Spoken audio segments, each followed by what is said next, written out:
ሰላሙ አሌይኩም ወራህመቱላሂ ወበረካቱ። ቤተሰቦች እንዴት ናችሁ? ደህና ናቸው? አልሐምዱሊላህ እኔ ጋር ሁሉ ሰላም ነው።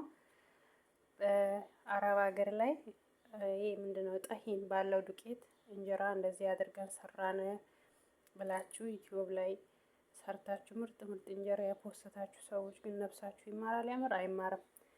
እኔ ልክ እንደናንተው ዩቲዩብ ላይ ገብቼ እያንዳንዱን ነገር አየሁና ለምን እኔ ጻፍኩቼ አልሰራም ብዬ ራሴ አቦካሁኝ።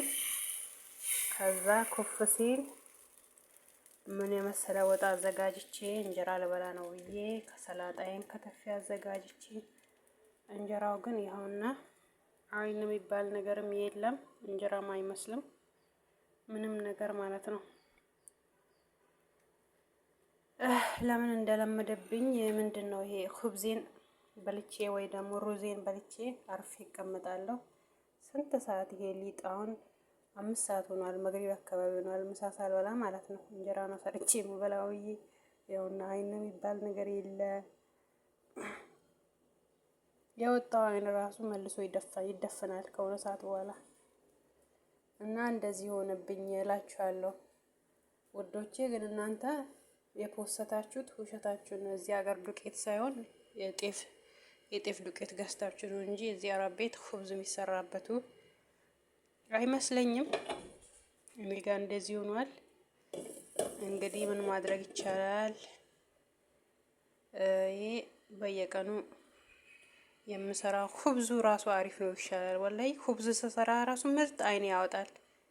እንጀራ እንትን እላለሁ ብዬ ይኸው ይውጥማ ወጥ ሰርቼ ምን የመሰለ ሰላጣ ከተፌ እስከ መግሪብ ድረስ ቁርስ በልቼ ምሳ ሳልበላ እንጀራ ሰርቼ እጠበላለሁ ብዬ ቁጭ ብዬ ጠብቄ እንደዚህ ጉድ አረጋችሁኝ።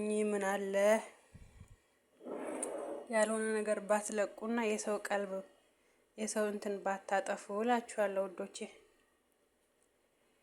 እስኪ ደግሞ ሲወጣ እንዴት እንደሆነ እናየዋለን። ሲወጣ ላይ ያቃጥለኝ ደግሞ አንተ ምን ትኖር ታቃጥለኛለህ? ተቃጠልክ።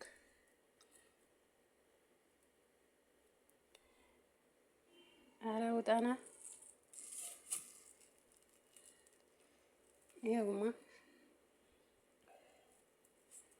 ይኸውላችሁ አይን የሚባል ነገር ወፌል ደግሞ ከውጭ ከንትን በኩል እኮ አይን አለው። ተገልብጦ ይሁን እንዴ? እንደዚህ ገልብጬ ነው ላ እንደዚህ ገልብጬ ነው ላ እንዴ? ከዚህ በኩል አይን አለው እኮ ወይስ እንደ ኑሮውም ተገልብጧል መሰለኝ። እዚህ ጋር ነው ምንም አይን የሌለው።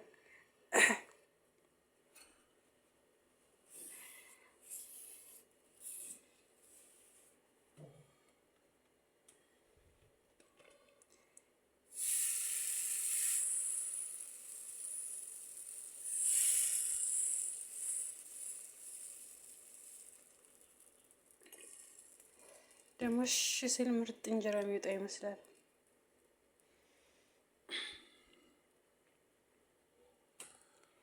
እንደዚህ ተገልብጦ ይበላል። አይን አለው ከዚህኛው በኩል